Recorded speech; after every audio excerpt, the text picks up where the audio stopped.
하나님 말씀 보시겠습니다. 우리가 함께 은혜 나눌 하나님 말씀은 히브리서 9장 11절에서 15절까지 말씀입니다.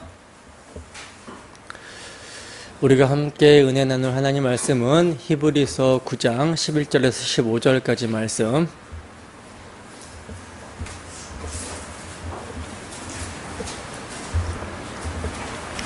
다 찾으셨으면 한 목소리로 합독하도록 하겠습니다. 시작.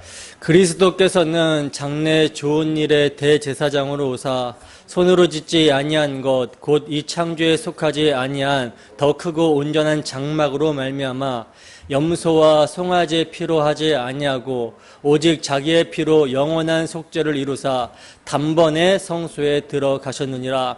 염소와 황소의 피와 및 암송아지의 죄를 부정한 자에게 뿌려 그 육체를 정결하게 하여 거룩하게 하거든 하물며 영원하신 성령으로 말미암아 흠없는 자기를 하나님께 드린 그리스도의 피가 어찌 너희 양심을 죽은 행실에서 깨끗하게 하고 살아계신 하나님을 섬기게 하지 못하겠느냐.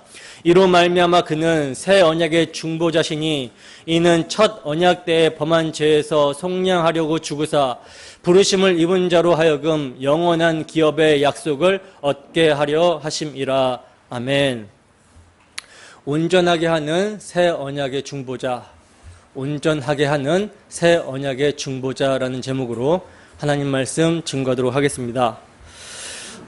여러분, 히브리서 기자는요, 구약의 첫 언약이 모형과 그림자로 가리키고 있는 새 언약의 실체가 오셨음에도 불구하고 여전히 육체의 예법에 매여 있는 수신자들을 향하여 육체의 예법에서 벗어나 실체이신 그리스도를 바라보고 붙들어야 된다고 계속해서 권면하고 변증하고 있습니다. 그 권면과 변증을 위해 히브리서 기자는 첫 언약과 새 언약을 계속해서 대조하여 말씀을 하고 있어요. 첫 언약이 왜 흠이 있고 불완전할 수밖에 없는지, 첫 언약 아래에서는 왜 나아오는 자들을 온전하게 할 수 없는지 그 한계를 보여주고 있고요. 그래서 요구되는 새 언약은 왜 온전한지, 그리고 그 새 언약을 누가 이루셨는지, 첫 언약이 가리키고 있었던 실체이신 예수 그리스도에 대해서 계속해서 증거를 하고 있습니다. 따라서 여러분, 우리가 히브리서를 잘 이해하기 위해서는요, 히브리서 기자가 처음부터 끝까지 계속해서 반복적으로 말씀하고 있는 첫 언약과 새 언약의 대조를 주목해서 봐야 되는 거예요. 여러분, 우리가 첫 언약과 새 언약의 대조를 통해서 보게 되는 가장 중요한 핵심이 무엇입니까? 가장 중요한 핵심을 말하라면 뭘 말할 수 있죠? 새 언약, 그 첫 언약과 새 언약이 내용 면에서는 다른 게 아니에요. 내용 면에서는 같습니다. 우리가 첫 언약과 새 언약의 대조를 통해 보게 되는 가장 중요한 핵심은요, 첫 언약이 가지고 있는 한계예요. 율법의 한계입니다. 그 한계가 뭡니까? 첫 언약은 새 언약의 모형과 그림자로 주어졌다라는 한계죠. 그래서 히브리서 기자는요, 구약의 첫 언약 때에도 섬기는 예법과 세상에 속한 성소가 있었다. 그러나 이를 통해 성령께서 보이시고자 하는 것은 첫 장막이 서 있을 동안에는 참 하늘 성소로 들어가는 길이 아직 나타나지 않았다라는 것을 보이고자 한 것이다 라고 하고 있는 거예요. 그러니까 첫 장막을 성소와 지성소로 갈라놓고 그 안에 예비하신 것으로 섬기는 예식을 하게 하신 것은요, 모형을 통해 참것을 가리키며 보여주시기 위함인데, 그 첫 장막이 서 있을 동안에는 아직 참것이 나타나지 않은 거라는 것이죠. 따라서 이 첫 장막은 실체를 가리키는 비유이기 때문에 이에 따라 드리는 예물과 제사는 섬기는 자를 그 양심상 온전하게 할 수 없다라는 것입니다. 이런 것은요, 먹고 마시는 것과 여러 가지 씻는 것과 함께 육체의 예법일 뿐이며, 개혁할 때까지, 즉 실체가 오셔서 온전하게 할 때까지 맡겨둔 거라는 거예요. 그런데 정작 실체가 오셔서 개혁을 하셨음에도 불구하고 여전히 육체의 예법을 따라 행하고 있다는 것은 뭡니까? 이것은 모세의 수건이 가려져서 구약을 볼 때 실체이신 그리스도를 보지 못하고 있는 것이죠. 실체이신 그리스도를 보지 못하고 있기 때문에 성경을 볼 때 늘 조문대로 보면서 자신이 지켜 행해서 온전하게 될 수 있다라고 착각하고 있는 거예요. 마치 그리스도의 대속이 뭔가 부족한 것처럼 자기 행위를 보태야 된다라고 그렇게 착각하고 있는 것이죠. 바로 히브리서의 수신자들의 상태가 여러분 이러했습니다. 따라서 이러한 상태에서의 개혁은 어떻게 일어납니까? 수건이 벗겨져야 되는 거죠. 따라서 수건을 벗고 주께로 돌아가야 되는 거예요. 오늘날도 마찬가지입니다. 교회의 개혁은요, 자기 행위를 의지해서 온전하게 되어보려고 하는 모든 육체의 예법에서 벗어나 예수 그리스도께서 흘리신 피를 의지하는 거예요. 여러분, 모세의 수건이 벗겨진 자는요, 자기를 힘삼고 자기를 의지하는 것이 죄라는 사실을 깨닫고 주께로 돌이켜 예수의 피만을 의지합니다. 나의 행한 것 죄뿐임을 알고 정말 자신이 죽어 마땅한 죄인임을 아는 사람들에게 예수 그리스도의 피가 대속의 피라는 사실이 복음으로 받아들여지게 되는 것이죠. 여러분, 우리의 눈에 모세의 수건이 벗겨져서 정말 자신이 얼마나 큰 죄인인지를 깨닫고 그리스도를 바라볼 수 있게 되는 것이 얼마나 큰 복인지 아십니까? 이건요, 우리가 노력한다라고 해가지고 모세의 수건이 벗겨지는 게 아니거든요. 오직 성령께서 우리에게 알게 하신 것이며 믿음조차도요, 우리가 믿어주는 것이 아니에요. 믿어주는 것이 아니라 하나님의 선물로 주어지는 것이 믿음입니다. 그렇기 때문에 예수 그리스도의 대속의 피를 믿는다라는 것은요, 사람의 일로 되는 것이 아니라, 사람의 힘으로 되는 것이 아니라 오직 주의 은혜로 되는 것입니다. 때문에 교회 개혁 또한 성령께서 은혜로 자신의 죄의 비참함을 보게 하시고 대속의 피를 믿게 하실 때, 들을 귀가 있게 하실 때 개혁이 되는 거예요. 여러분, 우리에게 이러한 은혜가 있습니까? 이 시간 주 성령께서 복음의 말씀을 통해 역사하여 주시기를 소원합니다. 그리하여 참으로 나의 행위, 종교적인 행위, 육체의 예법으로는 온전하게 될 수 없는 자신의 죄인됨을 각성하고 고백하며 주 예수 그리스도의 피만을 붙드는 개혁 신앙인이 되기를 주님의 이름으로 축원합니다. 본문 11절에서 12절 말씀 보겠습니다. 함께 읽습니다. 시작.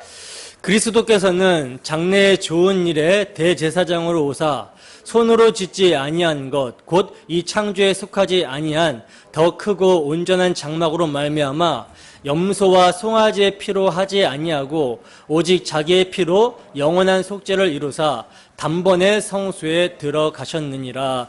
아멘. 자, 보세요.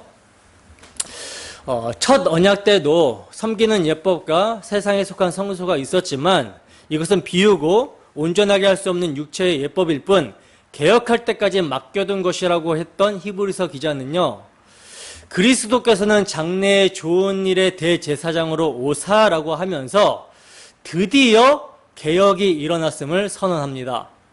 즉 모형과 그림자의 시대는 지나가고 이제 참것이 도래했다라는 거예요.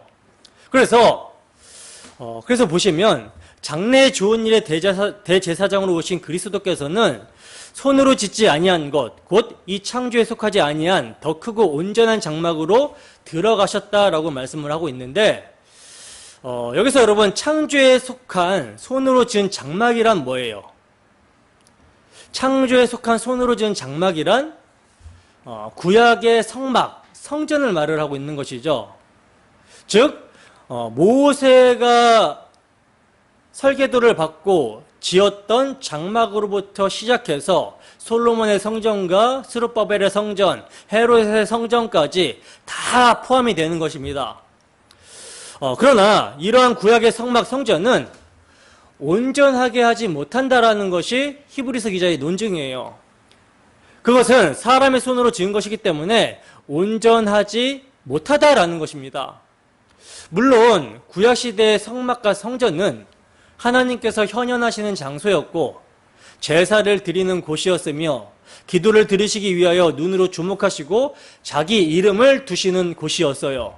그러나 그럼에도 불구하고요, 이것은 사람의 손으로 지음받은 곳이기 때문에, 그리고 거기서는 사람이 예법을 통해 섬기는 곳이었기 때문에, 또 이것은 실체가 아니라 실체를 가리키는 모형과 그림자로 주어진 것이기 때문에 온전하지 못하다라는 것입니다. 따라서 온전하지 못한 것은 어떻게 돼야 돼요? 무너져야 되고 사라져야 되는 거예요. 그렇기 때문에 실체이신 예수님께서 이 땅에 오셔서 뭐라고 말씀을 하셨습니까? 헤롯 성전을 보면서 뭐라고 말씀하셨죠? 너희가 이 성전을 헐라, 내가 3일 만에 일으키리라 하셨던 거예요. 하나님의 참 성전이신 당신께서 강도의 소굴이 되어버린 죄인들, 그 옛 성전을 대표하여 그들을 품에 안고 함께 무너져 내리시고 그들을 당신 안에서 새로운 성전으로 일으켜 세우시겠다라는 것입니다. 이게 예수님의 죽으심과 부활을 이야기하는 거잖아요. 그런데 예수님께서 이 말씀을 하셨을 때에요, 제자들이 도통 이 말이 무슨 뜻인지를 알아듣지를 못합니다. 그리고 제사장들과 바리새인들은요, 이 말씀을 예수를 사형에 처하는 제목으로 삼았어요. 제자들은 나중에 성령이 임하고 나서야 예수님의 이 말씀이 자신의 육체를 성전으로 말씀하신 것을 이해를 하게 되죠. 여러분, 스데반 집사가 순교하게 된 설교가 무엇입니까? 스데반 집사가 어떤 설교를 하고 순교하게 되죠? 사도행전 7장에 보면요, 스데반 집사가 유대인들을 향해서 하나님께서는 사람이 손으로 지은 집에 계실 수 없다라고 설교를 하거든요. 바로 이 설교로 스데반 집사가 순교를 당합니다. 스데반 집사가 인용하여 설교한 말씀이 이사야서 66장 1절에서 2절 말씀인데 함께 우리가 읽어보도록 하겠습니다. 시작. 하나님 여호와께서 이와 같이 말씀하시되 하늘은 나의 보좌요 땅은 나의 발판이니 너희가 나를 위하여 무슨 집을 지으랴? 내가 안식할 처소가 어디랴? 나 여호와가 말하노라. 내 손이 이 모든 것을 지었으므로 그들이 생겼느니라. 물은 마음이 가난하고 심령에 통회하며 내 말을 듣고 떠는 자 그 사람은 내가 돌보려니와. 아멘. 보세요. 여러분, 신약이 아니라 이미 구약에서도요, 하나님의 거하실 처소를 어떻게 말씀하고 있죠? 사람이 손으로 지을 수 있는 것이 아니라고 분명하게 말씀을 하고 있죠. 사람이 손으로 지은 곳에 하나님이 거하지 않는다고 분명하게 말씀을 하고 있어요. 열왕기상 8장 27절에서 30절 말씀도 함께 읽어보도록 하겠습니다. 솔로몬의 기도죠. 시작. 하나님이 참으로 땅에 거하시리이까 하늘과 하늘들의 하늘이라도 주를 용납하지 못하겠거든 하물며 내가 건축한 이 성전이오리이까. 그러나 내 하나님 여호와여, 주의 종의 기도와 간구를 돌아보시며 이 종이 오늘 주 앞에서 부르짖음과 비는 기도를 들으시옵소서. 주께서 전에 말씀하시기를 내 이름이 거기 있으리라 하신 곳 이 성전을 향하여 주의 눈이 주야로 보시오며 주의 종이 이곳을 향하여 비는 기도를 들으시옵소서. 주의 종과 주의 백성 이스라엘이 이곳을 향하여 기도할 때에 주는 그 간구함을 들으시되 주께서 계신 곳 하늘에서 들으시고 들으시사 사하여 주옵소서. 아멘. 여러분, 이 말씀은 솔로몬이요, 성전을 완공한 후에 기도하는 내용인데, 하늘들의 하늘이라도 주를 용납하지 못하겠거든 하물며 자신이 땅에 건축한 성전에 어떻게 하나님이 거하실 수 있겠냐고 솔로몬이 하고 있습니다. 그래서 하나님이 거하시는 것이 아니라 성전을 향하여 주목해 달라고 솔로몬은 강구하고 있는 거예요. 왜 여러분 솔로몬이 주목해 달라고 강구하고 있습니까? 이것이 하나님의 언약에 따라 된 것이기 때문에 주목해 달라고 강구하고 있는 것입니다. 그 주목도 하늘에서 주목해 달라고 그러죠.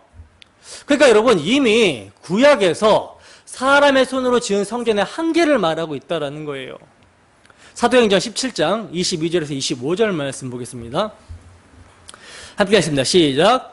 바울이 아레오바고 가운데 서서 말하되 아덴 사람들아 너희를 보니 범사에 종교심이 많도다.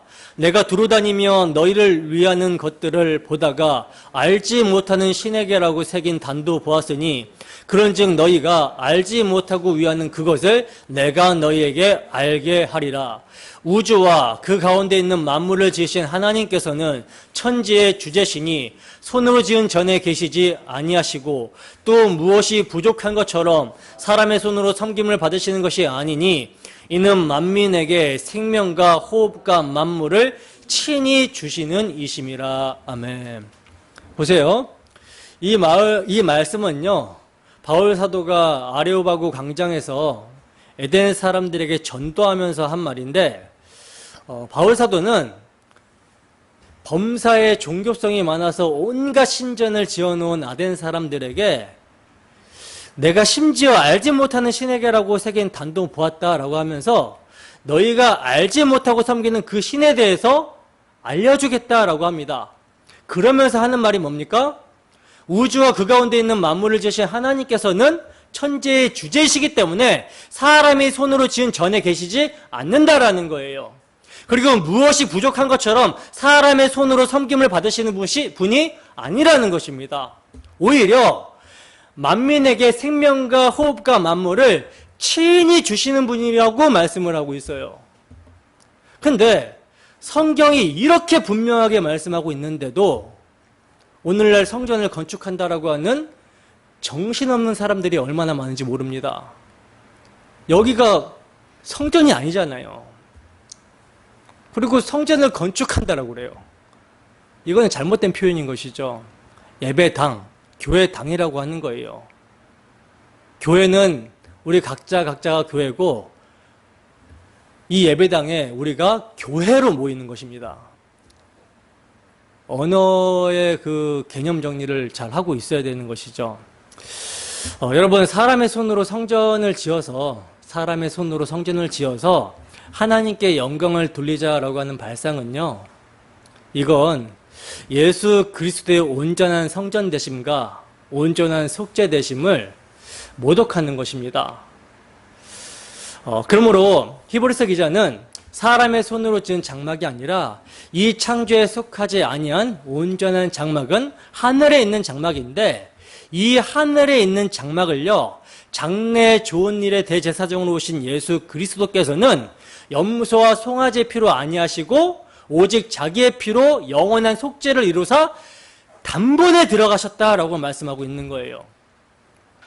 여러분, 히브리서 기자는요, 염소와 송아지의 피 그리고 대제사장으로 오신 그리스도의 자기 피를 대조를 하고 있어요. 그러니까 그리스도께서 대제사장으로 오셨다면 대제사장마다 예물과 제사 드림을 위하여 세운 자니 그도 무슨 드릴 것이 있어야 할 것이 아니냐라고 하는 질문에 대조를 통해 지금 답을 하고 있는 것이죠. 그래서 히브리서 기자는요, 그리스도께서 장래 좋은 일의 대제사장으로 오사 더 크고 온전한 장막으로 말미암아 영원한 속죄를 이루사 단번에 성소에 들어가셨느니라 하고 말씀을 합니다. 여러분, 오사, 말미암아, 이루사, 들어가셨다라고 하는 연결된 의미를 놓치시면 안 되는 거예요. 다시 한번, 오사, 말미암아, 이루사, 들어가셨다. 여러분, 이 말씀이 얼마나 중요하냐면 그 이하의 말씀들은요, 이에 대한 해설이라고 해도 과언이 아니에요. 예수님은 장래 좋은 일의 대제사장으로 오사 이루셨다라고 히브리서 기자는 말씀합니다. 7장 27절에서도요, 단번에 자기를 들여 이루셨음이니라 하고 말씀을 하고 있어요. 여러분, 우리의 대제사장 예수 그리스도는요, 때가 찬 경륜 가운데 오시사 다 이루셨습니다. 그것도 단번에 영원히 이루셨습니다. 이루시지 않은 채 남겨놓은 것이 하나라도 있지 않다는 거예요. 아무것도 없다라는 거예요. 그리고 단번에 참 성소에 들어가셨느니라 하고 말씀합니다. 여러분, 우리의 대제사장 예수 그리스도는요, 우리를 위하여 오셨고 다 이루셨고 앞서 들어가셨습니다. 인류의 시조는 하나님의 존재에서 추방당했으며, 그래서 구약 시대에는 들어갈 길이 아직 나타나 있지 않은 시대였어요. 그런데 우리의 대제사장 예수 그리스도께서는 오직 자기의 피로 영원한 속죄를 이루사 단번에 성소에 들어가셨느니라 하고 말씀합니다. 이 점에서 확실히 해둬야 되는 점은요, 성소라는 말에 대한 분별이거든요. 9장 2절에서 말씀하고 있는 성소는 모형으로 주어진 성막에 있는 지성소와 구별된 성소를 가리키고요, 9장 8절에서 말씀하고 있는 성소는요, 8장 2절에서 말씀하고 있는 바대로 주께서 베푸신 것이요 사람이 세운 것이 아닌 하늘의 참 성소를 가리킵니다. 그리고 오늘 본문 12절에서 오직 자기 피로 영원한 속죄를 이루사 단번에 성소에 들어가셨느니라 한 성소도, 또 24절에 그리스도께서는 참것의 그림자인 손으로 만든 성소에 들어가지 아니하시고 참 하늘에 들어가사라고 하는 말씀에서의 성소도 하늘에 있는 참 성소를 의미하고 있는 거예요. 그러므로 여러분, 그리스도께서 우리의 죄를 대속하여 주신 것은요, 그러므로 형제들아 우리가 예수의 피를 힘입어 성소에 들어갈 담력을 얻었나니라고 한 하늘에 있는 참 성소, 즉 은혜의 보좌 앞으로 인도하기 위해서인 것이지 땅에 있는 지성소에 들어가게 하시려는 것이 아닌 것입니다. 그러므로 4장 16절에서는요, 은혜의 보좌 앞에 담대히 나아갈 것이니라 하고 말씀하고 있는 거예요. 여러분, 우리의 대제사장 되시는 예수 그리스도께서 부활 승천하심으로 그곳에 앞서 들어가 계십니다. 따라서 성도들도 예배와 기도를 드릴 때 몸은 이 땅에 있지만 우리의 영은 성령 안에서 하늘에 있는 은혜의 보좌 앞에 나아가고 있는 거예요. 이미와 아직이 굉장히 중요한 표현이거든요. 예수님은요, 십자가로 다 이루셨습니다. 그리고 그 십자가로 다 이루신 모든 내용이 성령으로 말미암아 우리 안에 적용이 돼요. 그래서 우리 안에 영원한 속죄가 이루어지게 되었기 때문에 우리는 그리스도와 함께 죽었다라고 하고, 또 그와 함께 살았다라고 표현하고, 그와 함께 하늘에 앉았다라고 표현합니다. 바울 사도는 이미 우리가 영화롭게까지 되었다라고 완료로 말씀을 하고 있어요.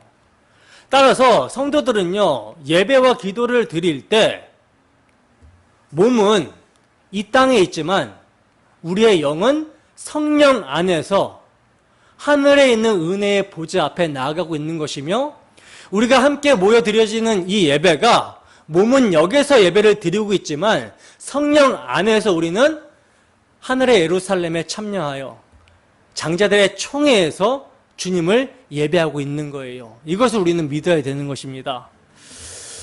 그리고 그리스도께서 다시 오시는 날 이제 뭐가 일어납니까?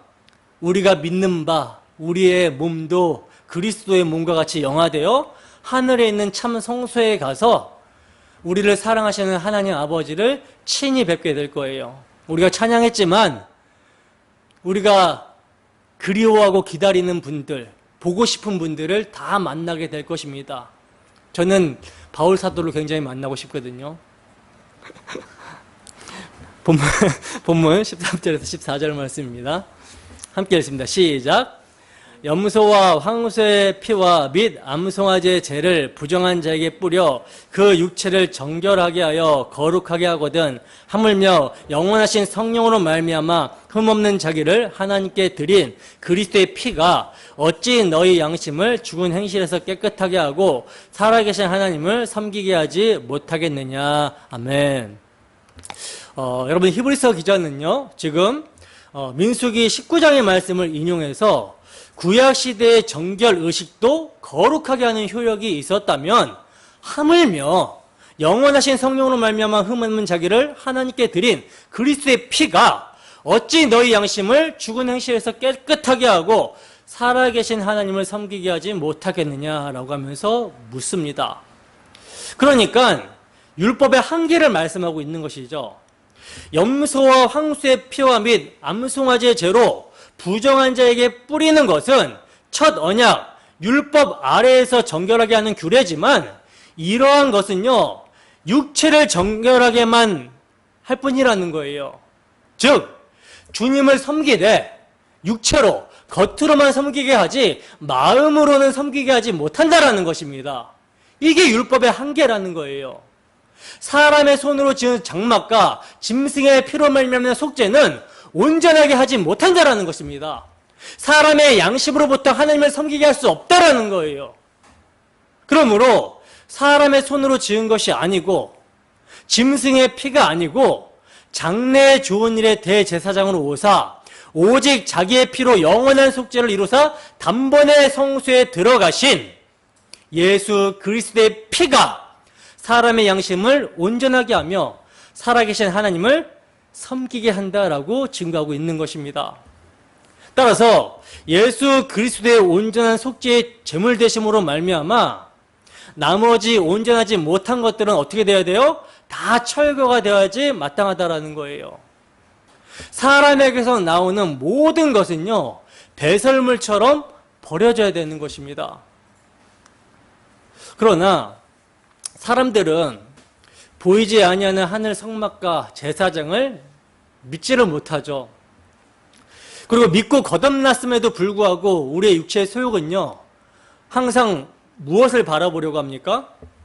늘 보이는 건물과 지상의 인물들이나 아니면 자신의 행위를 의지하려고 합니다. 이게 우리의 육체의 소욕이에요. 그러나 여러분, 사람의 손으로 만든 어느 장소가 거룩한 곳이 될 수 있으며 지상의 어느 인물이 사람의 양심을 죽은 행실에서 깨끗하게 할 수 있겠습니까? 그리고 나의 힘, 나의 의지, 나의 노력, 나의 그 어떤 것으로 나를 온전하게 할 수 있겠습니까?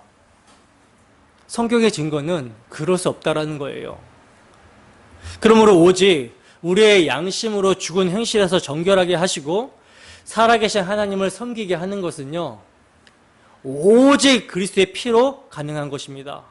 그리스도의 피만이 온전하게 합니다.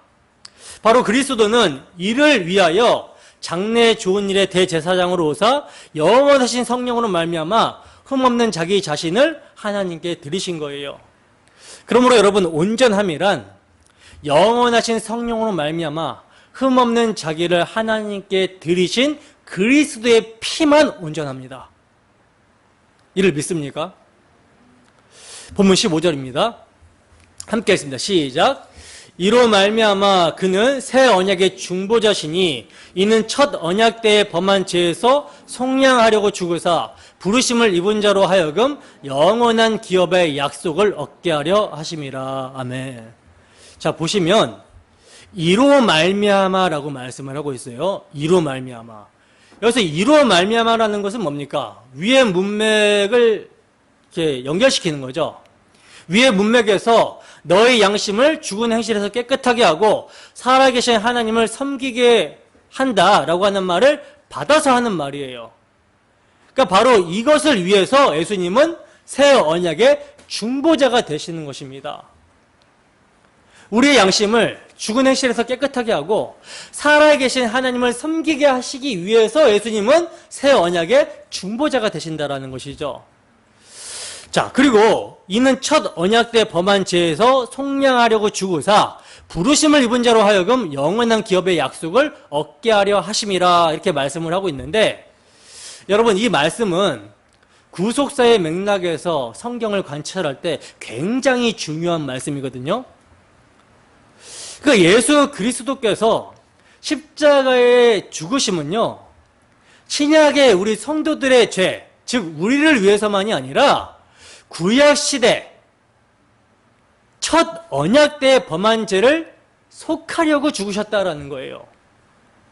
여러분 이스라엘 백성들이요, 금송아지 우상을 만들어 경배했을 때 모세가 중보자로 쓰죠. 그래서 모세가 하나님께 간구를 하자, 용서해달라고 간구를 하자, 이것을 하나님께서 들으시고 여호와께서 뜻을 돌이키사 말씀하신 화를 그 백성에게 내리지 아니하시니라 하고 기록되어 있습니다. 그리고 가나안 땅을 정탐하고 돌아온 10족장이 악평을 했을 때도 하나님께서 이들을 쳐서 멸하시고 모세로 하여금 나라를 만들어서 약속의 땅에 들여보내시겠다라고 하셨을 때, 이때도 모세가 중보자로 서죠. 하나님의 이름과 영광을 위해서 그렇게 하면 되겠습니까? 라고 하면서 그렇게 하시려면 제 이름을 생명책에서 지워달라고 이렇게 중보자로 서죠. 이랬을 때도 하나님께서는 내가 내 말대로 사하노라 하셨어요. 다윗이 우리아의 아내를 범했을 때도요, 나단 선지의 입을 통해 여호와께서도 당신의 죄를 사하셨나이다 하고 말씀을 하셨습니다. 그래서 우리는 이것으로 죄의 문제가 완결이 된 줄로 알았던 우매한 자들이었다라는 것이죠. 그러나 여러분, 이것은 죄에 대한 징벌을 잠정적으로 보류해 두신 것이지, 보류해 두신 상태였던 것이지 죄의 문제가 해결된 것이 아니었습니다. 왜냐하면 피 흘림이 없음즉 사함이 없느니라 하고 말씀하고 있기 때문이에요. 그리고 짐승의 피 흘림은 예표였을 뿐이지 참것이 아니었기 때문에 죄를 속할 수가 없는 것입니다.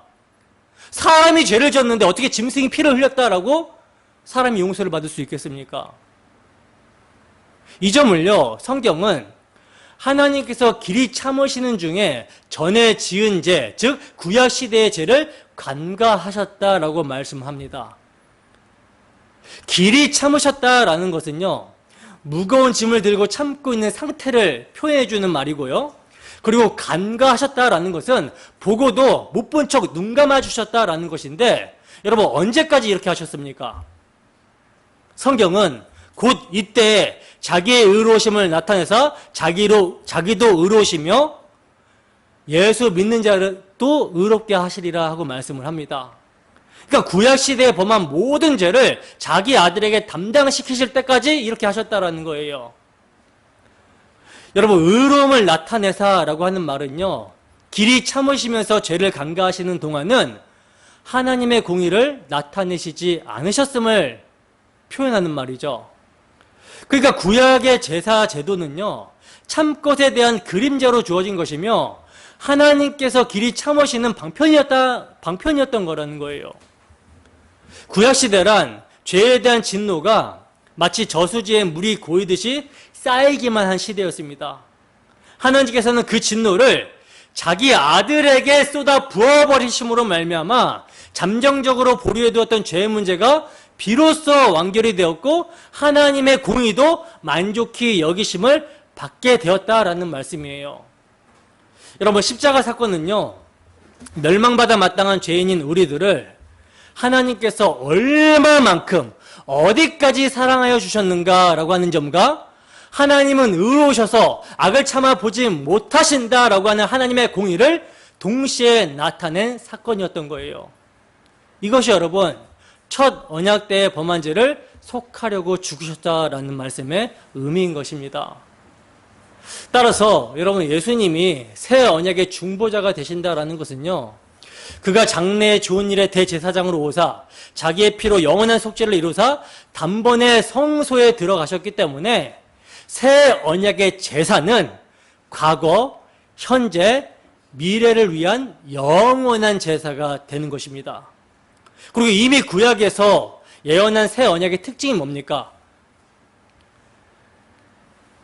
돌비가 아니라 사람의 마음에 새겨지는 것이며 또한 죄를 사하되 영원히 기억하지 않으시겠다라고 말씀을 하셨잖아요. 이렇게 하심으로 말미암아 부르심을 입은 자로 하여금 영원한 기업의 약속을 얻게 하시는 거예요. 예수 그리스도가 온전하십니다. 여러분, 오늘날 예수를 믿는 사람들이 온전함을 어디에서 찾고 있습니까? 많은 경우가 수건이 가려져 있거든요. 진짜 여러분들이 이곳에만 있으시니까 잘 몰라서 그러는데 대다수의 교회가 수건이 가려져 있는 상태에서 자기 종교적 열심을 나타냅니다. 그러니까 온전함을 자기 행위에서 찾고 있는 거예요. 믿음도 자기 행위에서 드러내려고 하고 그렇게 온전함을 자기 행위에서 찾고 있는데 그러나 그 수건이 어디서 벗겨져요? 그리스도로 돌아가기만 하면, 그리스도께로 돌아가기만 하면 벗겨집니다. 그러므로 온전함이란 예수 그리스도께서 우리와 같은 죄인을 위해 십자가에서 흘리신 피 안에서 온전함을 얻게 되는 거예요. 이 온전함에 대한 히브리서의 말씀을 몇 군데만 찾아보고 마치도록 하겠습니다. 히브리서 5장 8절에서 9절 말씀 함께 읽습니다. 시작. 그가 아들이시라도 받으신 고난으로 순종함을 배워서 온전하게 되었은즉 자기를 순종하는 모든 자에게 영원한 구원의 근원이 되시고. 아멘. 자, 보세요. 그가 아들이시면서도 받으신 고난으로 순종을 배워 온전하게 되셨다라고 말씀을 합니다. 근데 여러분, 이 말씀은 그리스도가 고난을 받기 이전에는 그리스도의 본질이 불완전했다라는 의미가 아니라고 말씀을 드렸었죠. 여기서 이제 배웠다, 만다노라는 말은요, 체득하다, 경험하다라는 의미예요. 그러니까 그리스도는 성육신과 대속의 삶과 대속의 죽음으로 순종함을 체득하고 경험함으로 말미암아 백성들의 죄를 중보하실 수 있는 자격, 즉 대제사장으로서의 온전함을 나타내신 것입니다. 따라서 예수님의 고난이 그분께 우리의 대제사장이 될 자격을 나타내셨다라는 관점에서 예수께서 온전하게 되셨다라고 하는 거예요. 그러므로 예수님께서 받으신 고난으로 말미암아 순종하심을 체득하시고 경험하심으로 당신의 온전함을 나타내셨기 때문에 당신의 대제사장적 자격과 참 제물대심의 자격을 입증하시고 나타내셨기 때문에 예수 그리스도께서는 당신 자신에게 순종하는 모든 자에게 영원한 구원의 근원이 되시는 거예요. 히브리서 7장 24절에서 25절 말씀도 함께 봅니다. 시작. 예수는 영원히 계심으로 그 제사장 직분도 갈리지 아니하느니라. 그러므로 자기를 힘입어 하나님께 나아가는 자들을 온전히 구원하실 수 있으니 이는 그가 항상 살아 계셔서 그들을 위하여 간구하심이라. 아멘. 여러분, 예수님은 영원하신 하나님이시죠. 근데 그 영원하신 하나님이요, 사람의 인성을 취하셨습니다. 그리하여 우리와 같이 사람이 되셨어요. 이성 1인격이라고 하거든요. 조직신학적인 용어로. 하나님의 인격으로서 사람의 인성을 취하셔서 신성과 인성이 한 인격 안에서 혼합함 없이, 구별됨 없이 온전하게 이루어지고 있어요. 우리를 위해서 하나님이 사람이 되신 것입니다. 그래서 하나님이, 죄인이 하나님께 범죄를 했기 때문에 그 죄인의 범한 죄는 영원하고, 그리고 사람이 하나님께 범죄했기 때문에 그 사람을 대표해야 돼요. 중보자가 되려면. 그래서 예수님은 하나님으로서 사람의 인성을 취하셔서 참 하나님과 참 사람이 되심으로 말미암아 사람의 대표로 십자가에 달리시고 그 십자가의 형벌을 하나님으로서 영원히 이루신 것입니다. 그래서 영원한 속죄가 이루어졌다라고 하는 거예요. 그리고 이것을 부활로 확증하시고 승천하여 우리의 영원한 대제사장이 되신 것입니다. 그래서 지금도 살아서 항상 우리를 위해 간구하고 계시기 때문에 자기를 힘입어 하나님께 나아가는 자들을 온전히 구원하실 수 있다라고 말씀하고 있는 것이죠. 히브리서 10장 14절도 보겠습니다. 함께 했습니다. 시작. 그가 거룩하게 된 자들을 한 번의 제사로 영원히 온전하게 하셨느니라. 아멘. 자, 보세요. 예수 그리스도께서 한 번의 제사, 즉 십자가의 희생제물로 자신을 드려 피 흘리심으로 말미암아 그 핏부림으로 거룩하게 된 자들을요 영원히 온전하게 하셨다라고 말씀하고 있어요. 완료형이거든요. 온전하게 하신 것입니다. 따라서 그리스도의 피로 거룩하게 되었기 때문에 영원히 온전한 거예요. 여러분, 예수님을 믿는다라는 것은요, 예수 그리스도를 우리가 주와 그리스도로 믿는다라는 것은 자기의 온전함을 믿는 것이 아닙니다. 지금 우리의 모습을 보면 예수를 믿는다고 하면서도 왜 이럴까라고 하는 자괴감이 들 때가 많습니다. 육신의 소욕과 갈등하는 모습이 너무나도 많죠. 우리가 땅을 발딛고 살아가기 때문에 이 땅의 것들과 접촉하면서 부정하게 되는 모습들이 우리에게 자주 발견이 됩니다. 이 앞에서 설교하는 저도 설교하는 모습만 보면 야, 목사님은 정말 말씀을 전하시는 대로 잘 사나보다 이렇게 착각하실 수 있지만은 정말 저도 치열하게 몸부림을 쳐요. 그리고 저도 넘어지고 쓰러질 때가 많습니다. 근데 그때마다 우리가 일어설 수 있는 근거, 일어설 수 있는 유일한 방도는요, 예수님이 이러한 우리를 위해서 영원한 속죄를 이루셨다라는 거예요. 나 자신에게 시선을 갖다 대면요, 땅의 것에 시선을 갖다 대면요, 가망이 없습니다. 정말 저는 제 자신을 보게 되면 야, 어떻게 내가 예수님을 믿는다라고 고백하고 목사라고 하면서도 이렇게 연약함 투성이고 부족함 투성이고 이럴 수 있는가라고 하는 고민을 많이 해요. 저 자신을 바라보게 될 때. 좀 더 친절해야 되고 좀 더 사랑이 많아야 되고 좀 더 경건히 힘써야 되고 이래야 되는데 그렇게 하지 못할 때마다 참 저 자신의 연약함 때문에 자괴감이 들 때가 한두 번이 아닙니다. 그런데 이러할 때 제가 일어설 수 있는 유일한 근거는요, 나 같은 죄인을 구원하신 예수의 피를 의지하는 거예요. 그리고 입으로 신앙 고백을 하는 것입니다. 주 예수의 피가 나를 모든 죄에서 깨끗하게 하십니다. 주 예수의 피가 나를 정결하게 하십니다. 주 예수의 피가 나의 힘의 근원이고 나의 동력이 됩니다. 나의 삶의 모든 것 됩니다. 이렇게 고백하고 일어서는 거예요.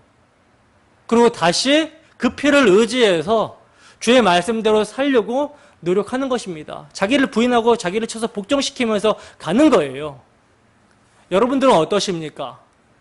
정말 치열하게 예수의 피를 의지하는 싸움을 싸우고 계십니까? 사탄은요, 항상 우리로 하여금 그리스도의 피를 의지하지 못하도록 방해합니다. 그리스도께 우리의 시선을 향하지 못하도록, 그 우리의 시선이 분산되도록 우리를 유혹한다라는 거예요. 여러분, 이런 사탄의 유혹이 찾아올 때, 사탄의 공격이 찾아올 때 이것을 잘 분별하시기 바랍니다. 그리고 설사 넘어진다 할지라도 낙심하고 낭망하고 자괴감에 빠지지 마시고 주 예수의 피가 나를 온전하게 합니다. 주 예수의 피가 나를 모든 불의에서 깨끗하게 합니다. 라는 신앙 고백을 날마다 입으로 고백하시고 일어서시기 바랍니다. 예수의 피가 영원한 속죄를 이루셨고 그 피가 오늘도 우리를 덮고 있어요. 그래서 우리가 찬송가의 가사대로 고백하듯이 나는 부족하여도 영접하실 것이라고 고백하게 되는 것입니다. 그러므로 여러분, 자기의 불완전함에 일희일비하지 마시고 예수 그리스도의 피로 거룩하게 된 자들을 영원하게 온전하게 하신 우리 주님만, 예수님만을 바라보시기를 바랍니다. 한 주도 주 성령의 인도하심 가운데 오직 주 예수 그리스도의 피만을 의지하기를 소원합니다. 그리하여 주 예수의 피의 공로만을 믿는 깨끗한 양심으로 살아계신 하나님을 기쁘게 섬기는 우리 모두가 되기를 주님의 이름으로 축원합니다. 찬양하고 함께 기도하겠습니다.